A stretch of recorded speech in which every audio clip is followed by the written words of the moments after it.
Good evening friends, তোমরা কেমন আছো? আশা করি সকলেই ভালো আছো। ঈশ্বরের কাছে প্রার্থনা করি সকলেই জানি ভালো থাকো। আর এখন যা গরম পড়েছে, আবার জানো আমরা মানুষরা আমাদের কোনো কিছুই ভালো লাগে না। গরমকালে বলি কি গরম পড়েছে, শীতকালে বলি কি শীত পড়েছে, বর্ষাকালে বলি কি বৃষ্টি হচ্ছে, কিছুই আমাদের ভালো লাগে না।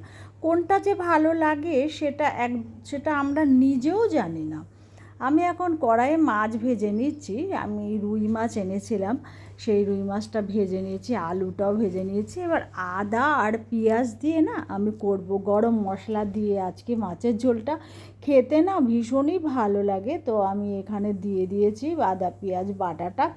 এবারে আমি একটু ভালো করে কষিয়ে নেব, কিন্তু মাঝে আমি যেটা করব সেটা হচ্ছে হলুদ, লবণ, একটু কাশ্মীরি লঙ্কার গুঁড়ো দিলে ভালো হয়। এবার অনেকে যে না, যার না ভালো লাগে সে দেবে না, কিন্তু আমি তো যেহেতু কোনো লঙ্কা খাই না, সুতরাং আমি একটু লঙ্কার গুঁড়োটা, এই কাশ্মীরি লঙ্কার গুঁড়োটা দিই। আমি তো আর ঝাল কোনো লঙ্কারে খাই না, গোটা লঙ্কা দিয়ে দিই, কিন্তু একটু রঙটা ভালো হওয়ার জন্য আমি একটু কাশ্মীরি লঙ্কা দিই, তবে সব তরকারিতে দিই না অবশ্যই। তো আমি ভালো করে এখানে কষিয়ে নেব। কষানোটা পুরো কমপ্লিট হয়ে গেছে। পাশে কিন্তু আমি ডাল বসিয়ে দিয়েছি, ডালটা কিন্তু ফুটছে। আর এখানে আমি টমেটোটা মাছের ঝোলে দিয়ে দিলাম। দেওয়ার পরে আমি ভালো করে নাড়াচাড়া করব। তারপর আমি কি করব, জল ঢেলে দেব, জল দিয়ে দেব। এবার জলটা একটু বেশি পরিমাণে যে দেব না, আমি আবার না খুব বেশি যে ঝোল তা কিন্তু আমি রাখি না। যে কোনো তরকারিতে এক একজনে আছে অনেক ঝোল রাখে, তো আমাদের ঘরে না খুব বেশি ঝোলের খায় না। তবে আলুটা সেদ্ধ তো হতে হবে, একটু তো বেশি ঝোল লাগবেই, খুব বেশি না হলেও। আর এইদিকে না সন্ধ্যাবেলা মেয়ে চলে এসে আমি এখানে ঘরটা একটু ঝুল ঝেড়ে নিচ্ছি। কেন জানি এই কদিনের মধ্যে একটু ঝুল পড়ে গেছে ঘরে। আসলে আশেপাশে পুরো এটাই তো কাজ হচ্ছে, এখনও তো শেষ হয়নি। তাই আমি মেয়েকে বললাম যে আমি না একটু ঝুল ঝেড়ে নিই। এটা সন্ধ্যাবেলা কিন্তু করেছিলাম।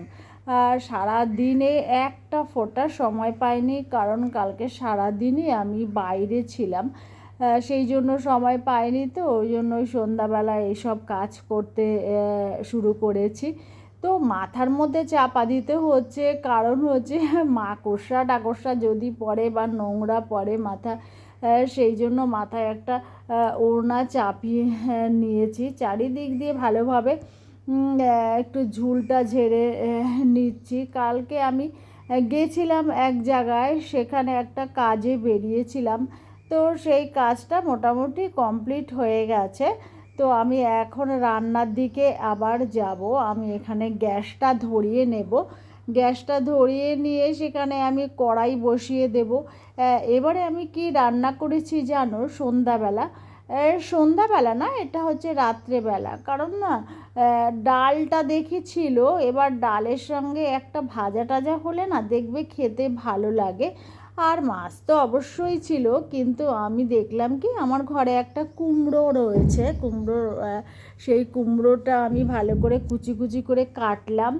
কেটে আমি ভাজার জন্য পুরো রেডি হয়ে গেছি। ভেবেছিলাম যে মঙ্গলবার দিনকে করব, কিন্তু তারপরে ভাবলাম না, রাত্রেবেলা ভেজে নিই, ডাল দিয়ে কী করে খাবো।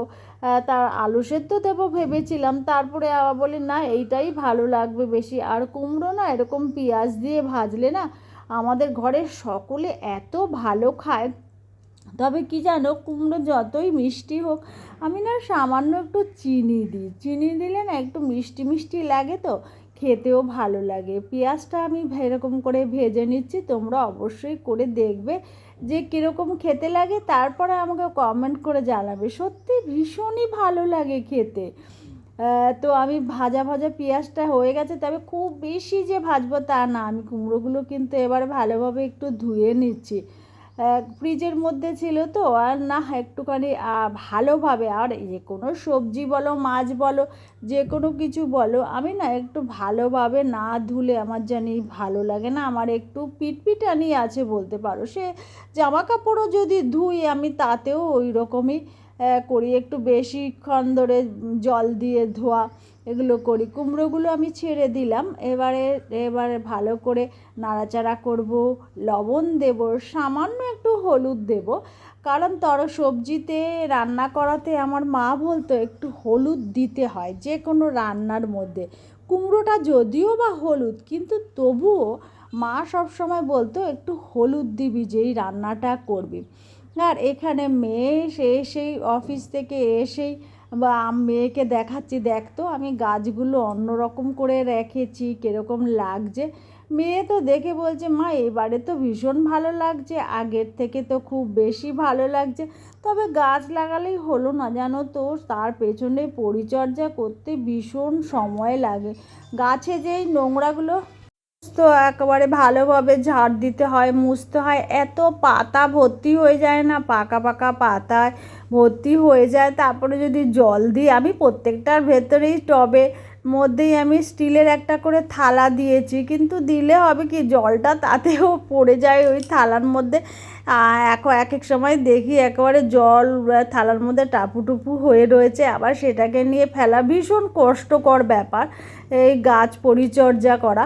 আর মেয়ে রাত্রেবেলা না জানলা দিয়ে এই ছবিগুলো তুলেছে, দেখছে কেমন লাগে দেখতে, সেই তুলেছে। আর আমি এখানে পাকা পাতাগুলো, আবার আমি সারাদিনই ঘোরাঘুরি করি, খালি পাকা পাতাই দেখি, আর যেটা যদি থেকে থাকে সেটাকে ফেলে দিই। আবার সেই জায়গাটা ভালোভাবে পরিষ্কার করি যে যদি নোংরা থেকে থাকে।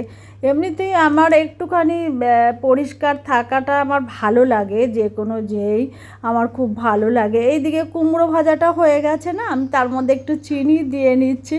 আমি আগেই তোমাদের বলেছি যে চিনি দিলে সেটা একটু বেশি ভালো লাগে, যতই কুমড়ো মিষ্টি হোক। আসলে আমরা তো খেয়ে দেখি না যে সত্যি মিষ্টি কতটা, ওই জন্য আমি ওই যখন ভাজতে সে ভালো করে ভাজা হয়ে যাবে তখন আমি সবসময় একটু চিনি দিয়ে দিই।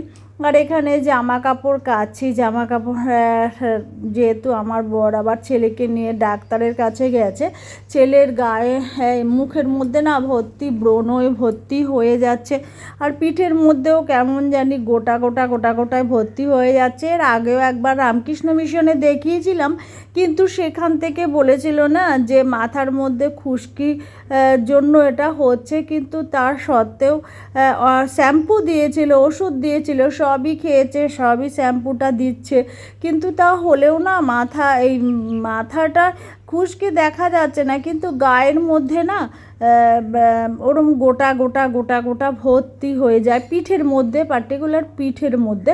আর মুখেও ব্রণ এখন অনেকের আছে একটা বয়সের পর চলে যায়, এটা আমি জানি বা শুনেছি। আমার কোনো দিন ব্রণ হয়নি তো, যার জন্য আমি জানি না সঠিক। এখানে দেখি কে আসছে, এখানে মনে হচ্ছে দেখতে হবে কে আসছে, আমার বরই আসছে, তাছাড়া আর কে আসবে।